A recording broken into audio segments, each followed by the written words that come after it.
Hello, my name is Crystal Petry, and you are watching season 3 of the Crystal Petry Podcast. I have an amazing episode for all of my community today. We are going to learn about AI. And I feel like Dr. Michelle Paul is the guest who's going to do the honors of educating us. Dr. Michelle, I feel like so many people are using AI. You're seeing it all over social media, but do people really know how to use AI? It is an amazing time that we're living in right now of Yes, massive change in our work and personal lives. And so I'm just excited to talk about all of that today and hopefully give our listeners some great things to experiment with and hopefully bring back to their organizations more responsible ways of adopting AI. absolutely. Okay, Dr. Michelle, where in the world are you?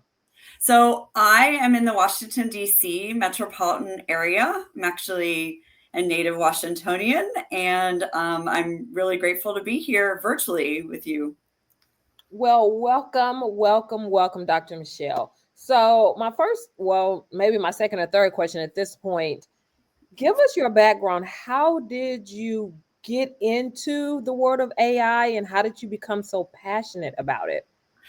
So, believe it or not, my journey began, frankly, at my kitchen table growing up. So, my Okay. father was a labor lawyer, represented unions like the AFL-CIO, Teamsters, meat packers, et cetera. And so, we would have discussions around the kitchen table about people's problems at work. And I remember being about 7 or 8 years old thinking, geez, people spend 8, 10, 12, 14 hours at their jobs. It's a lot. Wow, maybe I would like to help people have more fulfilling work lives. And so I was also always interested in psychology. Mhm. But once I got deeper into that, I realized I could never be a clinical or counseling psychologist. Okay. Props to all those people, but I would bring everybody's problems home with me at the end of the day. And so I found a field called industrial organizational psychology, which is basically applying psychology to the business environment.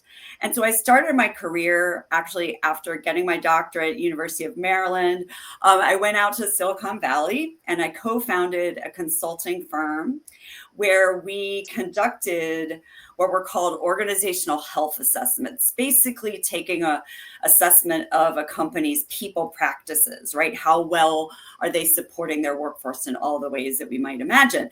So I worked with companies like Adobe, Cisco, Electronic Arts. This is back in the late 1990s. This is the first Not that long major, ago. Not right? that long ago. This is the first major technology, disruption and opportunity in our landscape. And so that was a really excellent experience for me to really help technology companies consider the people side of the business. And that really continued the thread of helping organizations transform over the years. And part of that technology adoption for me since 2022 has been AI. So in 2022, I began helping teams experiment with AI applications, very, very early stages of the tools that are now readily available to all of us. And then just accelerated, and it's just a fast-paced, as you could know, fast-paced landscape. And today, I help organizations with AI policy, setting up governance, usage guidelines, AI education and upskilling for the staff. And then I also help organizations discover, strategize, and then build and implement AI automations into workflows. So there's an individual piece of helping people individually use the tools as productivity enhancements. But then there's also structurally in the organization, where is the organization going to adopt these tools to advance its mission? So that's my story. Let me just say kudos to your father for like having those discussions at home around the dinner table with you there, because I know a lot of parents, they don't discuss work in front of the kids. So kudos to your father for that. He was Yeah, progressive before progressive was a word. it was fantastic and it was formative for me. And I really try to emulate that with with my kids who are now teenagers. So talk to them about all the concerns around technology in our life today, both personally and, now for them in school and pretty soon professionally. Michelle, I have a two-part question here. Mhm. First question, give us, what does AI, that acronym, what does that stand for? Mhm. The second question is, when did you know? I know you said it kind of became a thing in 2022, but when did you know specifically that AI would be a game changer in businesses, both individually, as you discussed, and corporately? So first, some definitions, right? AI stands for artificial intelligence. It's basically a type of technology that allows computers or machines to do tasks that usually require humans to think through them, like understanding language or solving problems or decision making. And then generative AI, which is the term that we've heard most recently, really means that the artificial intelligence tools are generating something. So they're generating a summary of your meeting transcript. They are generating an outline for a report that you're starting to write. They're generating imagery, photos. They're really using natural language under the hood. I won't get too technical, but really they're prediction machines. So think of your linear regression class and your undergraduate statistics class, your linear regression models, and how we are trying to predict things in the world, and we're using these machines to predict. So they predict what would be the best answer, and then they give you that answer in different formats, like I've mentioned. So those are kind of just basically what we're talking about. And then for me, to answer your second part of the question, what was the moment that I realized AI could be really a game changer? At the individual level, it was really when the commonly available tools became high quality enough for us to actually use them as reliable interns, so to speak, in our professional work. It's one thing, interpersonal life, to upload an image and of your family and create a cartoon version of it. I mean, that's fine, but that's not really affecting our work lives and our professional lives. So really when they got to the point, this is probably late 2023, early 2024, when they got to the quality level where we could really use them as reliable interns or work partners. And so that's at the individual level. And then for businesses, really frankly, in the last 6 months, when the cost came down and feasibility went up for small and medium-sized organizations to realistically use AI in their workflows to create more automations in how they go about doing their work. Before about 6 months ago, it was just too difficult and it was too expensive. But these tools are changing so fast that literally in the last 6 months, we've seen more feasible uses by small and medium businesses. And that way, those organizations can perform new work that's been sitting on the back burner, or it's been on people's wish list, right? That can really propel the business mission forward. So that's super exciting for me. And if we had this recording in another 3 months, I would probably have 4 more things that would have occurred. But it's really exciting time. I feel like, Dr. Michelle, I'm gonna have you come back like every 3 to 4 months, because like you said, the technology changes so rapidly, and therefore the information and the education around it changes so rapidly as well.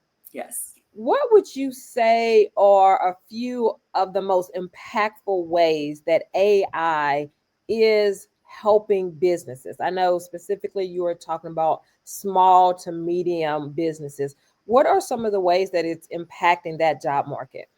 Well, okay, so the job market and businesses are two slightly different things. It is. So I can talk about the business applications in a moment, but why don't we handle the job market conundrum, because it is a conundrum. A lot of people are very concerned, rightly so, that AI is changing the job landscape. And there's basically 3 ways that I see and the community that I'm a part of, AI geeks, see is impacting the job market. The first, there was really job displacement, job enhancement, and new job creation. Those are the three ways, right? So first, unfortunately, we do see jobs are being displaced. We have today about 50% of work activities globally can be automated. And by 2030, we'll have up to 30% of hours worked globally could be automated. So that's a big impact. That's huge on jobs. However, the good news is that only about less than 5% of occupations consists of activities that can be fully automated. So we're really looking at a situation where parts of jobs will be displaced, but in most cases, not the entire job. And so while all companies, nearly all companies, are beginning to invest in AI, recent surveys show that really only 1% of companies consider themselves mature in deploying AI. So there's a lot of growth area to happen and a lot of adjustment to happen in jobs. So that really leads me to the second way that AI is impacting the job market, and that's by enhancing jobs. So what's happening is we are needing to redesign our work. There's a recent survey that came out, IBM and Oracle partnered up on it, and they surveyed a bunch of chief executive officers. And they found that 87% of CEOs expect AI to augment rather than replace jobs. So that confirms what I was just talking about a minute ago. The human experience will still be needed, everyone. It will. And, we're going to see a surge in productivity, right? So we're going to see people able to do more. But my question for everybody is, what do we do with this gained time, right? That's where people can advocate for more interesting job roles, and organizations can invent new sources of value. So that's why we really need to enable our staff to come up with those ideas, right? And be part of how they co-create and co-design the new work. This cannot be a top-down kind of thing, where the organization's senior leadership team says, this is how we're changing, and we're going to, issue an edict and it's going to come down from on high. That's not the way this is going to work successfully. It needs to be much more inclusive from the ground, the people closest to the work, really informing how we can take advantage of these tools. And so really, it's really exciting, but it's also a little daunting. What I was thinking, Dr. Michelle, when you were talking about, from the ground up, those employees could really use AI to help streamline what they are already doing, but also create new job roles that they are qualified for, they have the education, they have the experience for, and bring that to the CEOs and say, look at this. This is the possibility. So while change is always scary, and basically that's what AI is, it's change. It's always scary, but it's always needed. I love that. That's really true. And I am a huge believer in what you just described, people being proactive, organizations giving their employees tools to be proactive, saying this is the format that we would like to hear your ideas in, but really creating almost like a marketplace of skills and ideas and ways to change roles over time that really enhance that operating unit's work and can propel the organization's mission ahead, forward, faster, better, right? Real quick, the third way that AI is impacting the job market is through new job creation. We are going to see the net increase of 78 million jobs globally. This is according to the World Economic Forum's most recent report. 2025 came out with a Future of Jobs report. Excellent report. And, net increase of 78 million globally. So obviously a lot of those are going to be in the technology area. Because you're going to need to have people who build and maintain and make sure, that you're getting the best performance out of these tools. And also there are infrastructure projects going on, one in the US called the Stargate project, where there are building data centers, because this is kind of the underbelly of AI.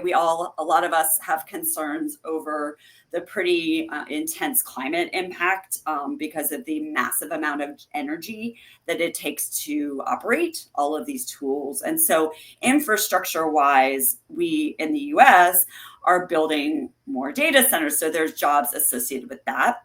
But most of them the new jobs are going to be technology related, or they're going to be permutations of existing roles like we just discussed.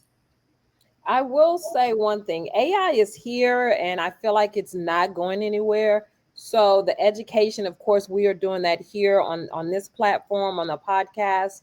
But the education, you're going to need the education with AI, how to use it, how to take advantage of it. So that education is definitely going to be needed.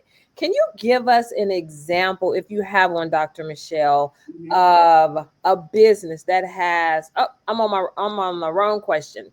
Can you share a story of someone who used AI to land a better job or advance their career?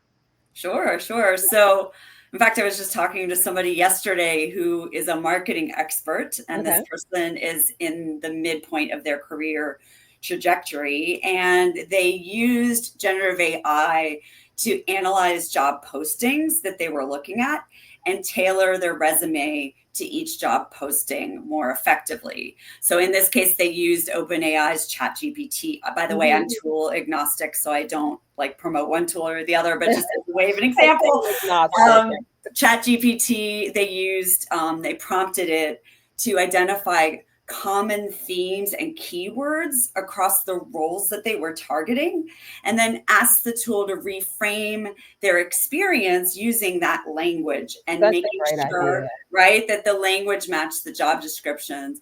And then they used AI to help them prepare cover letters. And so I knew this was happening, but then I just had this conversation yesterday. It turns out this person landed multiple interviews within weeks where they were having kind of a dry spell before that, and just accepted a position with a 20% increase in salary and expanded responsibility. So great example of a win.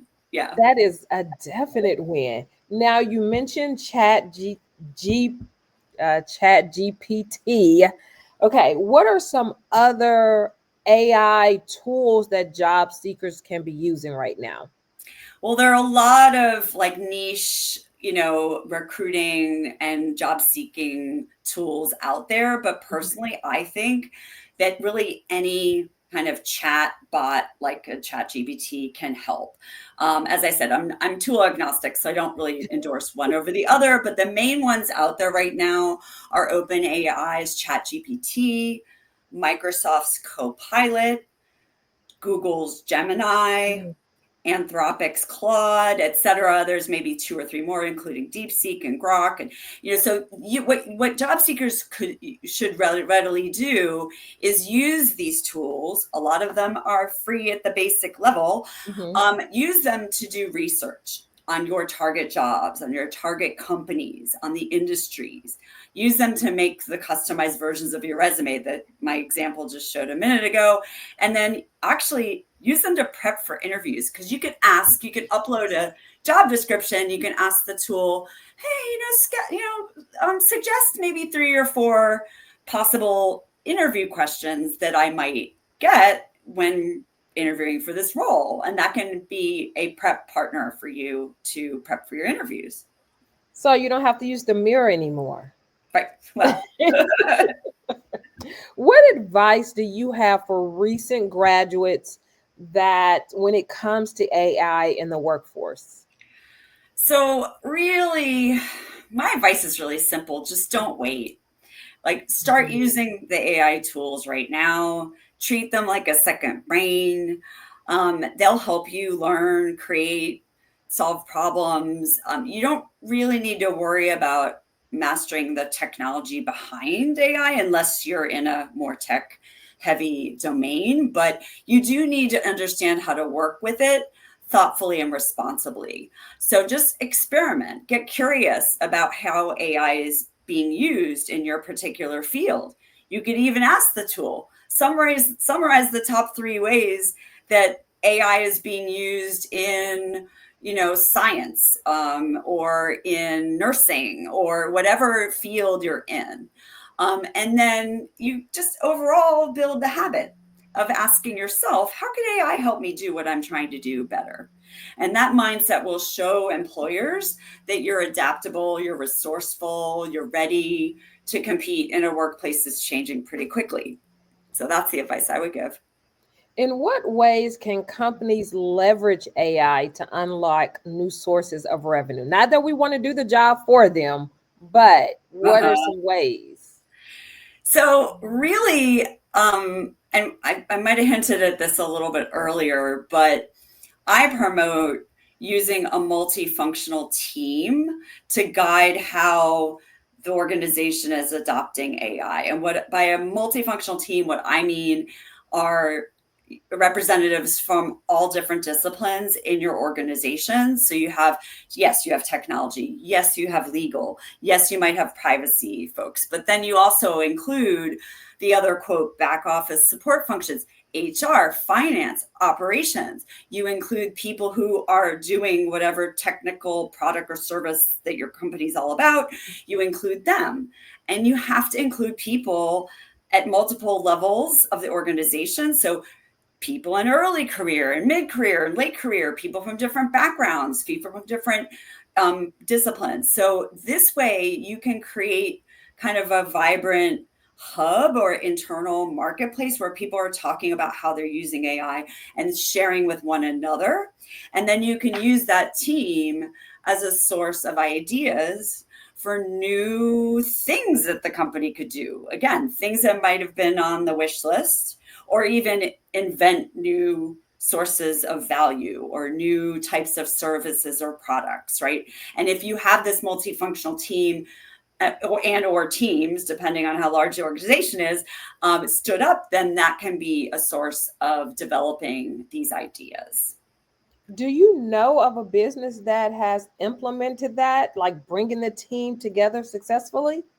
Yes. So an interesting example, it's somewhat dated, but it's a really powerful example, comes from IKEA, the furniture Wow. maker and distributor. I thought you were Right? going to say a tech company. Well, they figured out a couple of years ago, actually probably more like 5 years ago now, that they could automate a lot of the basic customer service interactions using a chatbot. And this is something that I think most of us now have interacted with a chatbot when we're on some website trying to make a purchase and we can ask questions. I mean, it's pretty common now. 5 years ago, 7 years ago, it wasn't so common. But IKEA started doing that, and they realized that they didn't really need the lower level, entry level customer service roles anymore, because those tasks were being performed by the chatbot. And so I love this because their philosophy is in line with my own passionate philosophy, which is let's find a way to make this a win-win. Let's not just use AI as a way to cut costs and cut people. What they did is they figured out that with new technology, they could move one of their services online. So they historically had their interior design services in the stores. You would have to go into the store, go to a counter, and they would help you design your kitchen, right? But they decided and realized that with technology, they could move those services online. They could have online interior design. So what they did is they took all those entry level roles and offered them to be retrained as online interior design experts. And it was cool because that type of role leverages the people's existing customer service skills. Yes. But it gives them something new to do in like a career growth area, something pretty interesting. Not everybody took the offer. A lot of people did, and they moved into the new role. For the people that didn't take the offer, they put them in the needed and necessary, more complex customer service roles that dealt with the things that the computer bot couldn't deal with, which was exactly the kind of interesting work that those people wanted to do anyway. They didn't want to be answering the same question 40 times all day long. So the people who stayed in customer service were thrilled because they got a more exciting job. Mm-hmm. And the people that moved into interior design were excited to have a career growth opportunity. And the company had a whole new line and source of revenue that didn't exist before. So I just love that example of really illustrating that win-win. This is what I'm passionate about helping organizations do, to transform the way people work, help people, again, back to my father at the kitchen table. How do people have a more fulfilling job life experience every day? And that customer service agent at IKEA who's dealing with the more complex problems is having that experience. And so is the new online interior design expert. So I love that for IKEA, because a lot of times the company would have laid off or furloughed those employees because we kind of don't need those services anymore. So I'm glad that they were able to move them around instead of let them go. So kudos to IKEA for that. How should organizations approach AI adoption without overwhelming their team? first of all, acknowledge that it is overwhelming. Unfortunately, it just is. But there are three things that really folks can do. And that's number one is to publish clear and transparent guidelines for usage of AI. So unfortunately, a lot of companies I've interacted with have started off, don't use anything, wait, don't use anything. And unfortunately, there's this thing they call it shadow AI, and a recent survey shows that 27% of employees do this. They pay their own personal money to have AI tools, which they use on their personal devices to do their work. What? Not a great thing from a security perspective. So instead of just saying no, help your staff have clear usage guidelines. What do we consider good? What do we consider scary? And really also have your leadership demonstrate guarded support of these tools, right? Moderated use in certain situations. Have leaders show, instead of telling, show how they're using AI. Have them mention it during meetings, giving examples of things that they've done with AI or their colleagues have done with AI. So it becomes more of an accepted practice, and it's okay for folks to talk about how they're using AI instead of like scurrying, on the side, using it privately. So that's the first thing and it's a pretty simple thing to do. Yeah. Just be honest. Yeah. And try to, foster an environment of more openness and transparency about it, because and you don't want to have an environment where your staff are worried about retribution if they bring up something that they see that's, not ideal or not healthy use of the tool, or the tool isn't operating in the way that we would like it to. They should be able to raise those things in that environment, because that's the only way that this is going to work responsibly and ethically. So you want to give your employees really ways to surface those things, right? You want to host co-working sessions that are open format. You want to have office hours every once in a while where people can bring questions, or they can share ways that they're using AI, and their colleagues can observe that and they can learn from each other. And then the last thing I would recommend is picking one or two ways to integrate AI into your workflow. Start small, test, refine, show impact, roll it out, and then expand to 2 or 3 more. So do this in short, agile, iterative cycles. Don't sit back and try to have this gigantic strategy, because again, things are changing so quickly. We want to try to find 1 or 2 things to get started with so that we get the impact and the benefit, and then we can move on to other applications. Okay, so let's talk about the other side of this coin. What are some of the mistakes that companies make when trying to implement AI? Well, one is around the data that they feed into these tools. So if let's say you're developing a custom chatbot that is inside of your company's infrastructure. And let's say I'm in an organization that has really sophisticated standard operating procedures. There's something I have to do that has like 81 steps. And I used to go to this document and look at kind of which step I needed to perform next.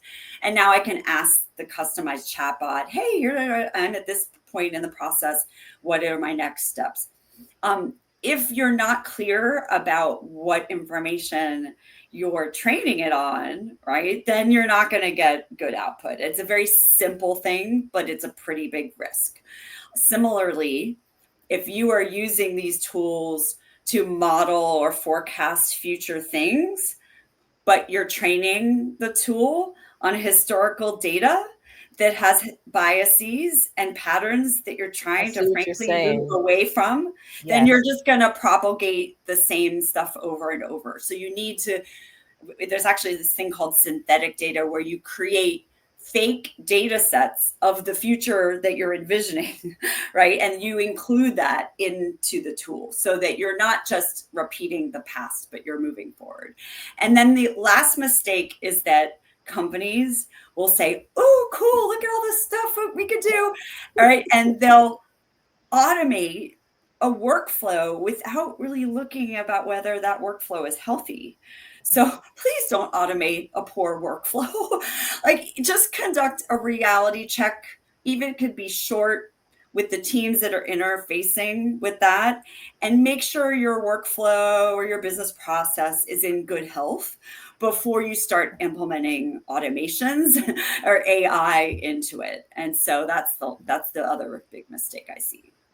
How can AI tools be integrated into small and medium-sized businesses and not just the large? I know earlier in the conversation, Dr. Michelle, you were saying that small and medium-sized businesses would greatly benefit from AI.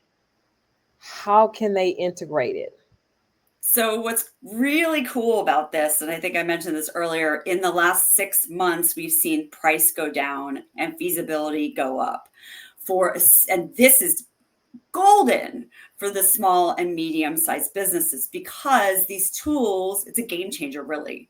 The tools are more affordable. They're easier to use. They don't require a dedicated technology team to get started. You can use AI-powered tools to automate a repetitive task that you're doing. Maybe it's invoicing.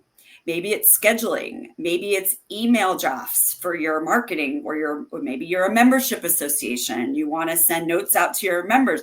I mean, the way that you can use these tools now, you can easily create customized messages for subgroups of your membership. As an example, let's say you have 1,000 members, you have a couple of different types of members.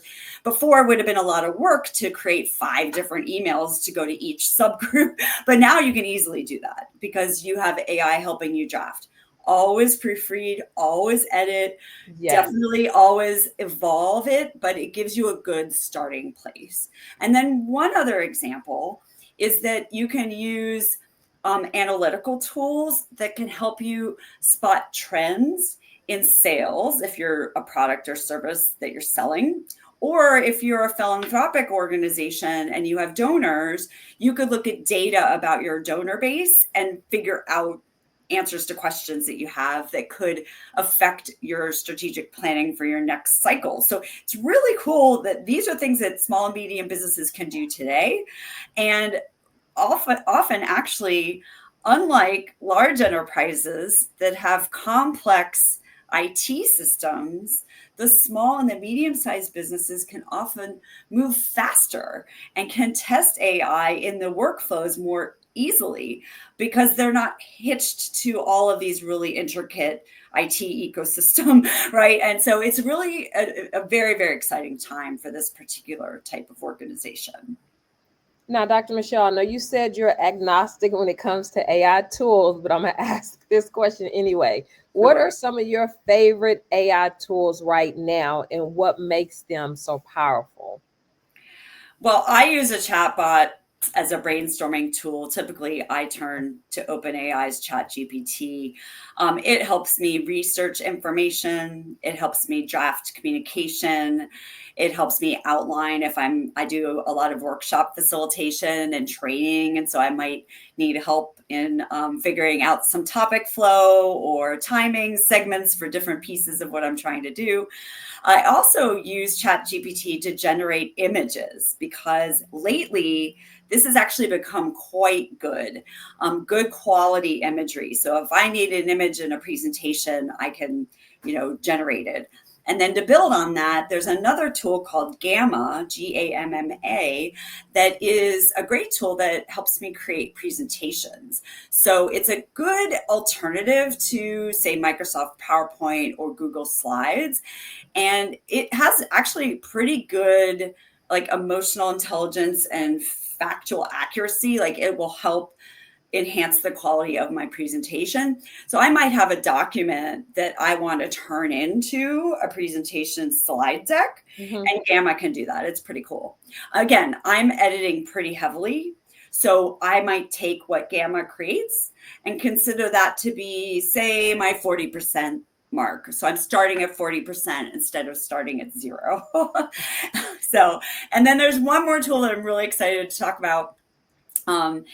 It's actually a research tool that was launched by Stanford University, and it's called STORM, STORM. And what it does is it generates articles with citations, kind of like a Wikipedia entry. And it's really high quality. Recently, as an example, I created an article that summarized major decision-making models used in a cybersecurity organization because I am advising a client about their senior leadership team as they develop a new operating model, trying to figure out, okay, how are we going to embed different decision-making approaches in the way that we operate? And so I got this 25-page article with citations all about this. It was so neat and really, really high quality. And the citations are real.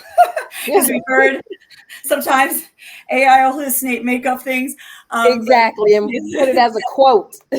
This tool is actually quite reliable, and it doesn't stop there. So they have, what I just mentioned is Storm. They actually have a tool called Co-Storm, CO-Storm, which simulates a roundtable discussion amongst multiple AI agents. I know it sounds a little weird, but what you can do. So for my cybersecurity client example, I asked the tool, I said, take this article that you just created and share some common questions or concerns that a chief operating officer might have. Then contrast that with what a cybersecurity analyst might think about this. And then contrast that with an operating team leader, what they might think about this. And so it simulated this conversation amongst these roles, and it gave me a great way to kind of understand in more depth how different people in different roles might view these decision-making models that we're playing around with. And so I could prep for my meeting and be more able to facilitate the conversation more smoothly. So that's a super cool type of tool. A sister one is Deep Research, which is an OpenAI extension that you can also run these like little mini research projects, and it'll give you an article very in depth with citations. So those are a couple of ones that I'm using today very actively. Listen, I have been a lover of PowerPoints my entire adult life, but I'm gonna have to check out this Gamma. And it's not the only one. There are other ones out there too, but it's pretty neat. It's pretty neat. Yes. Okay. What are some creative ways professionals or businesses are using AI that most people overlook? My favorite is where people are using these tools.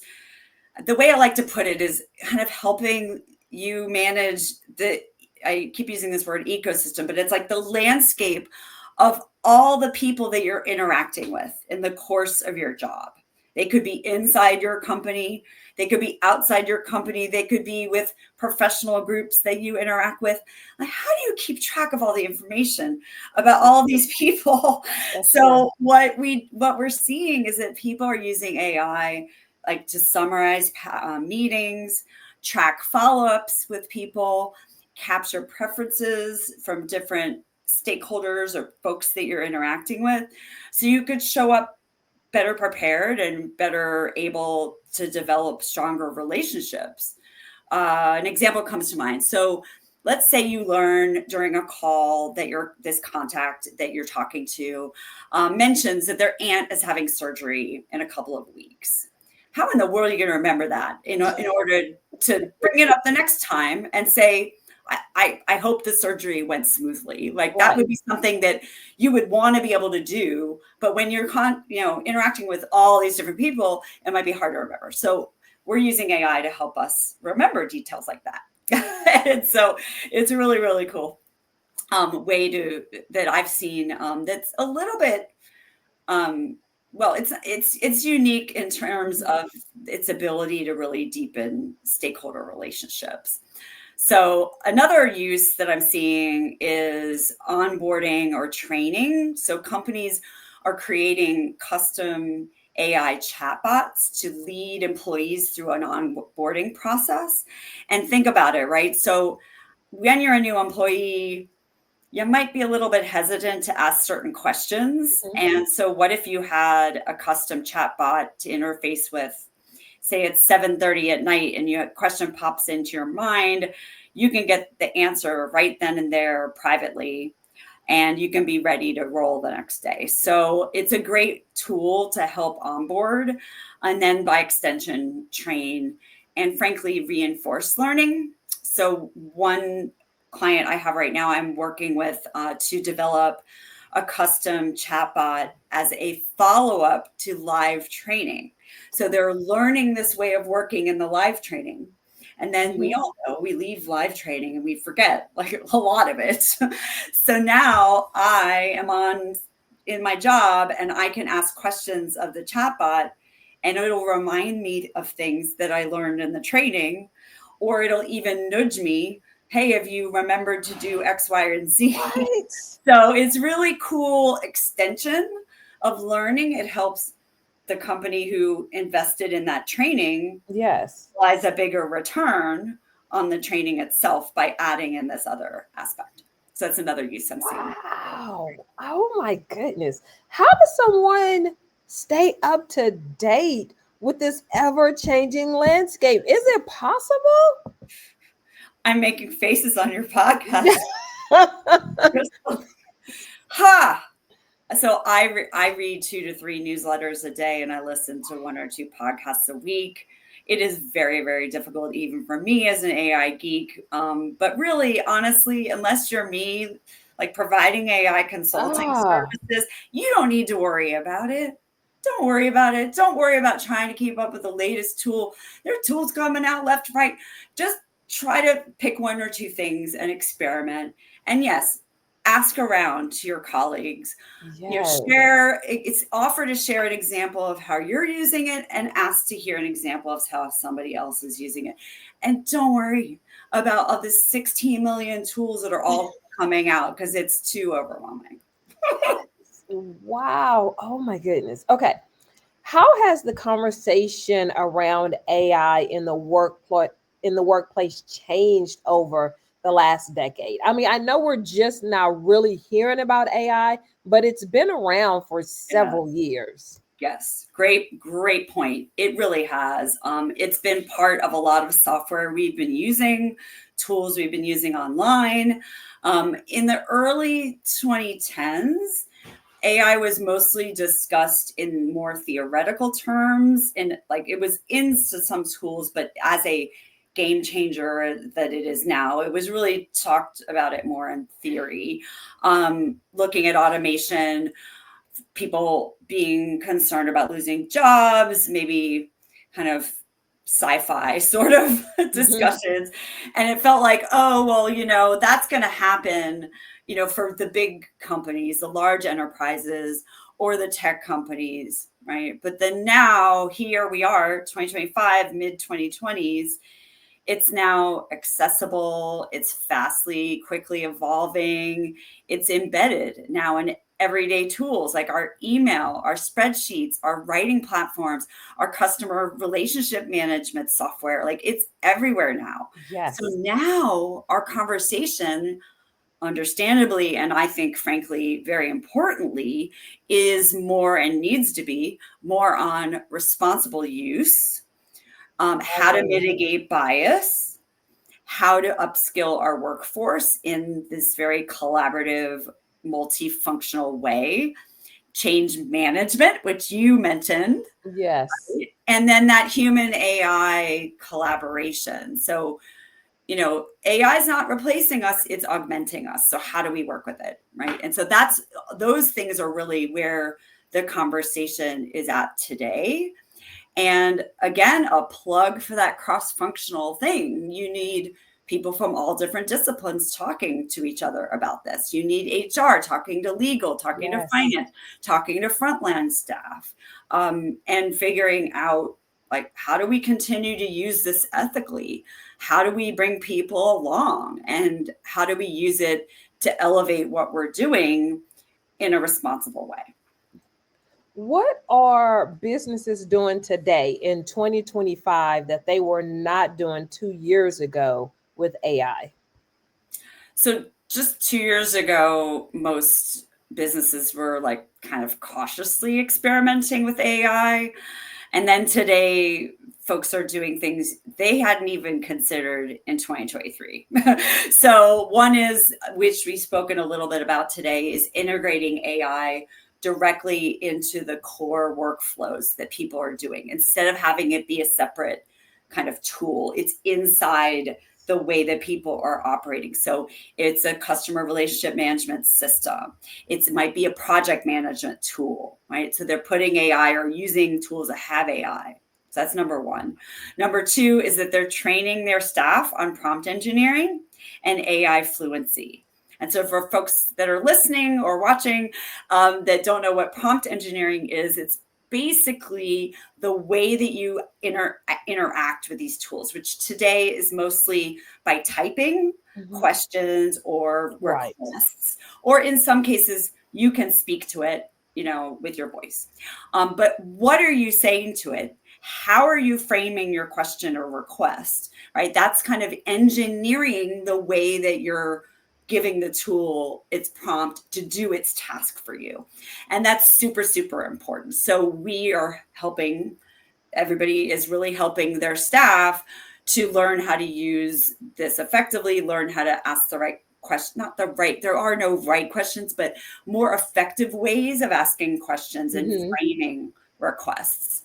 And then the third is this custom AI chatbot that I mentioned. Their organizations are developing role-specific chatbots, like something that'll help just the finance team, or something that'll help just a customer service rep, or one that's only about onboarding, or one that's only related to a given training program, like things like that they're doing a lot more now.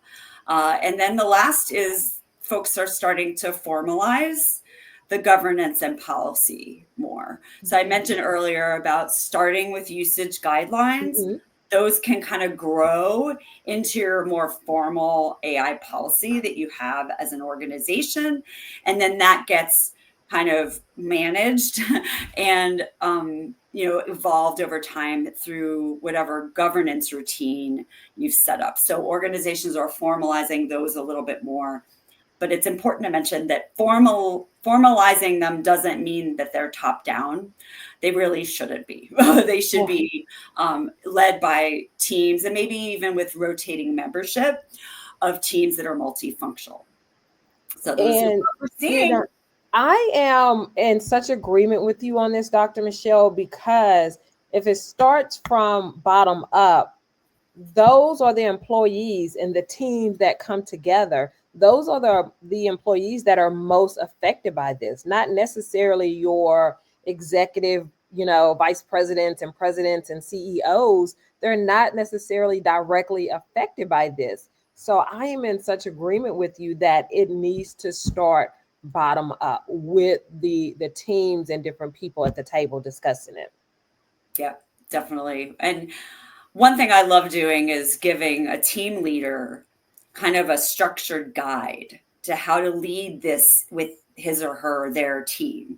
So it might be, hey, here's a 10-minute segment that you can stick into your routine team meeting. And here's a structured discussion. These are suggested questions, suggested ways of talking about it, and something to bring to your team. So that's what I love doing. Loving giving the team lead the ability to easily do that and easily integrate it into an existing meeting, right? We don't want to keep introducing new things to do. Like, this should be part of how we're just doing our jobs every week. And so the way is to help to kind of integrate that into ongoing routine activities.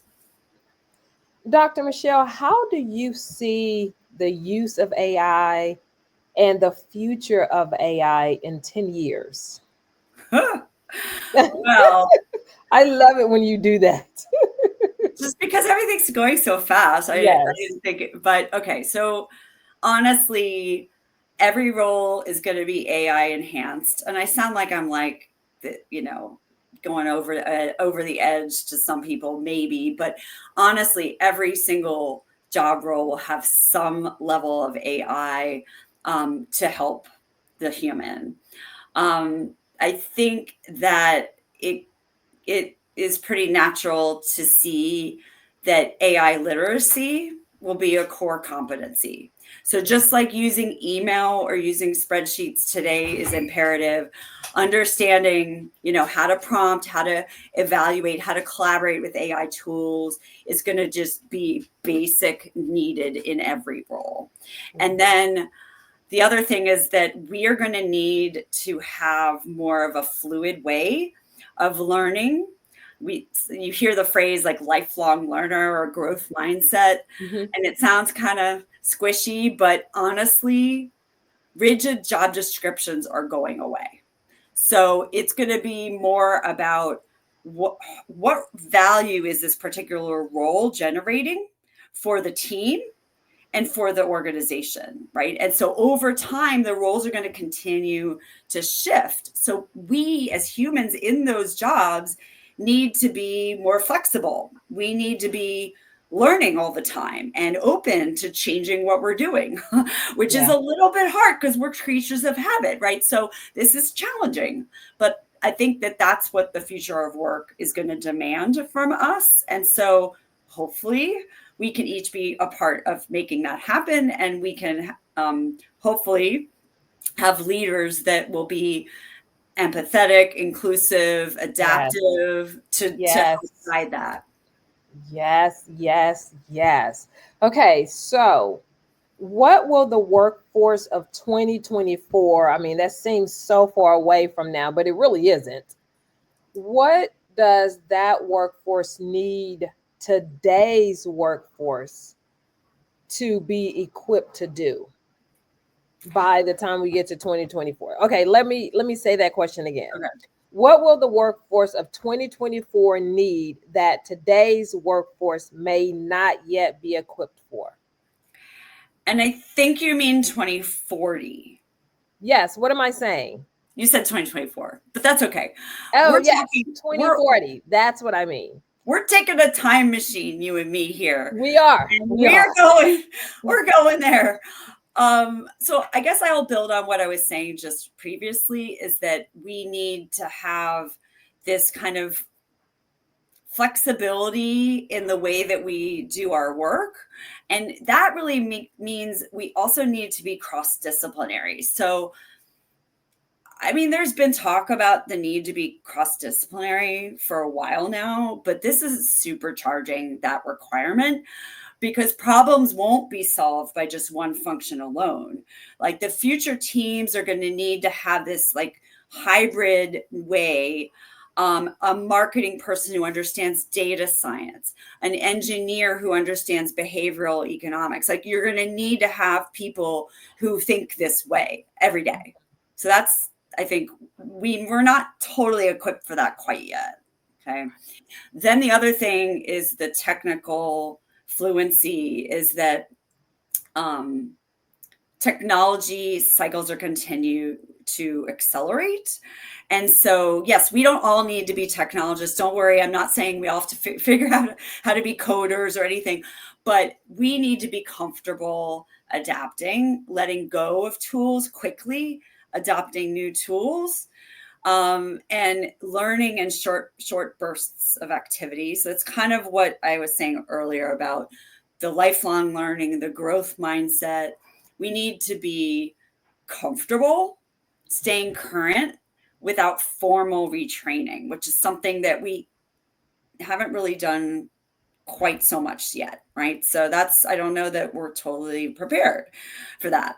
And then the final thing, you'll love this, is honestly, we need, in 2040, we need to have absolute ethical clarity. And by ethical clarity, I mean, as AI becomes embedded in the daily decisions we make, each employee is going to need to have a really strong ethical compass. And each employee is going to need to understand how what they do every day links to their organization's mission, and be able to have an understanding of bias, of transparency, of responsible data use, right? And that's going to be so critical for everybody in all sorts of roles. So the ethical clarity one is the last one I would say for 2040. That's on my list. I love that. Just like you said. Absolutely. Okay. So Dr. Michelle, my final question for you, if you could give one piece of advice to both individuals and businesses when it comes to AI, what would that be? One piece. Let's see. Start small. Okay. But start like today. Start today, literally today. No, honestly, because waiting is the riskiest move. If you're in an organization that cares about competitive advantage, which many of them do, you're going to want to be making sure that you are starting now, you're starting small. For individuals, I would say, don't wait to get all technical and understand all this stuff. Just pick a tool, just start with something and start to just experiment with it and learn how it could help your work be easier or faster. And the more you experiment, the more confident and valuable you'll become in your role. So, pick anything and just start using it. The ChatGPT, the Copilot, the Gemini, whatever your organization has at the ready and that is in your usage guidelines, go ahead and start playing around with it. So that's the individual tip. And then the business tip, I would say, like one of the themes today, please convene your teams of mixed folks to experiment with how to integrate AI. Yes. Because experimentation is the organizational skill of the future. We all need to be comfortable with experimenting, with doing things in more rapid cycles, and with all kind of being part of raising ideas and suggestions and not having risk of failure or retribution or anything. We can all be part of changing our organizational environments to be more experimentative in mind. And then that's how we can create that win-win that we talked about today, where each individual's job is enhanced and the company benefits at the same time. And everyone feels included. They feel heard. That's also so needed with the implementation of AI for businesses. Don't leave out your people. Yes, well said, definitely. Dr. Michelle, thank you so much. I've said this several times before we even got on the podcast, that you were my first AI guest on here, and you did not disappoint. You were amazing. And I feel like that was a lot. That could have been a lot of pressure being the first. Well, it's my pleasure, as you can tell, and I think your listeners and viewers can tell I'm only slightly passionate about this topic. So thank you for the opportunity to share. And I really hope folks got a couple of ideas to bring to their own, personal work, as well as bring back to their organizations. Absolutely. I know I did. I'm going to check out that gym as soon as we get off of here. Cool. To my community, thank you so much for tuning in and watching. You can get Dr. Michelle's podcast on YouTube Podcasts and Apple Podcasts. And remember, you always have time to listen and learn on the go.